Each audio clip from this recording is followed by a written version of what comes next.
thousands of people walk through those doors every weekend, and sometimes I'll actually come out in the lobby and just watch people as they come in, and I start thinking to myself, I wonder how many of these people are actually going to be in heaven with me.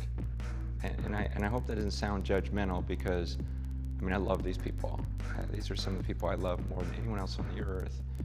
But the thought does go through my mind, because I don't want to play a game here. I want this to be the real thing. And I think we'd all agree that just because a person goes to church, it doesn't mean they're going to heaven. And just because a person calls himself a Christian, it doesn't mean necessarily that they're really a follower of Jesus Christ. Think about in your own church, what percentage would you think of the people that attend there are actually going to be in heaven?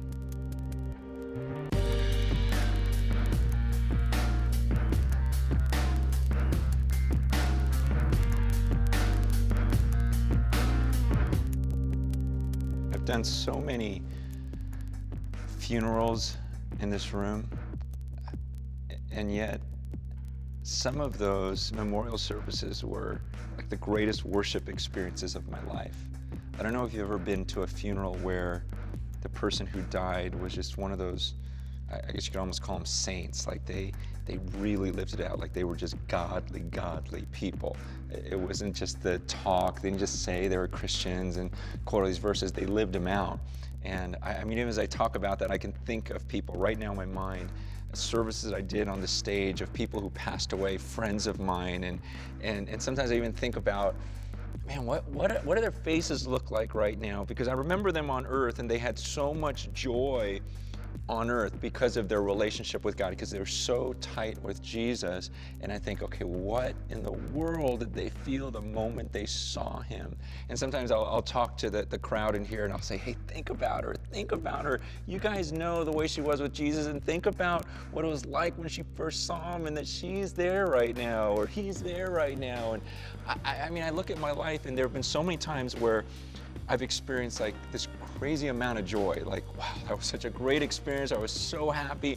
And then I think, man, nothing in my life, I've never even come close to feeling the amount of joy that those people feel right now and are feeling every moment in the presence of God. And so it's such a rush to be in a room, and you're supposed to be at this memorial service, and yes, everyone's crying, but at the same time, they're also smiling, they're also worshiping. Sometimes we're screaming out in worship because we're so happy for this person. Meanwhile, tears are coming down our faces, and yet in the sadness, there's this look of peace. There's this look like, everything's good, everything's fine. I'm gonna miss this person like crazy, but I am so happy right now and so at peace. And then, I have those, and then there's these other services where, honestly, I don't know, and I look at a person's life and I think, okay, there's some good there, there's some questionable, I can't tell if they were genuine in their faith in God. So a lot of times I don't spend a lot of time even talking about the person. I'll just address everyone else out there. And then there's times when it's just flat out depressing.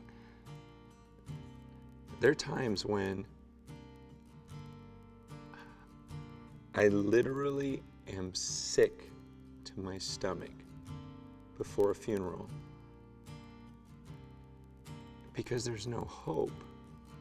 Like there's nothing in that person's life to show me that they were truly followers of Jesus Christ. They'd be so accurately described, like in the Bible where it talks about the hardened path, or the rocky soil, or the thorny soil, but definitely you don't see the fruit, you don't see the result of someone who really loves Jesus Christ. And it's the one thing about my job that I still absolutely hate, and that's not an exaggeration. I can't stand walking up that aisle, coming up on this platform, giving a service, and meanwhile in my heart I'm thinking, there's absolutely no hope. And people will try to say things, but we all leave there, and it's not just me. Let's be honest, we've all left some of those services thinking, this is eternity. And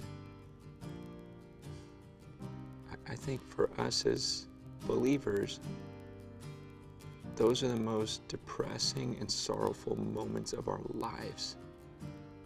When someone we know passes away,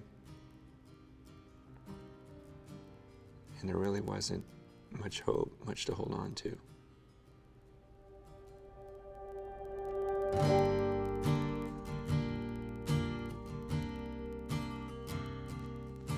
Every weekend at Cornerstone, we have people come up on the stage and get baptized. And it's so weird how baptism here in America is so different from other places in the world. Like I have some friends who are missionaries in India, and they told me, they go, Francis, it's just like in the New Testament times, where people who get baptized here, the moment they enter that water, literally their families will leave them. Literally, they'll lose their jobs, they'll literally lose their homes, they'll lose everything because they decided to associate with Jesus Christ. In fact, one of my pastors, Matt, just came back from Iraq, and he was talking about how, he was talking about the believers there, and he made this statement. He says, what we call sanctification, they call prerequisite. In other words, out here, typically someone will say, okay, I'll become a Christian, and then later on in life, if they decide to give up some of their sin or give up another area of their life, we go, oh, look, they're growing in their walk with the Lord. And he says, well, out there, it's not like that. Out there, you make a decision. You decide, okay, I'm going to follow Jesus. That means I'm willing to give everything up right now. And by entering the baptismal waters, I'm saying I'm willing to lose everything, to lose it all. I give up my life. I literally die to myself to follow this Jesus because he is so worth it to me. And it's just like Jesus. When he taught the people, he wouldn't say, well, just believe in me, and then later on we'll decide what you want to give up, what you don't want to. No, he tells ahead of time. He goes, listen, are you sure you want to follow me? Are you sure you want to follow me? Count the cost. Because he says in Luke 14, verse 33, he says, if anyone is not willing to give up everything he has, he cannot be my disciple.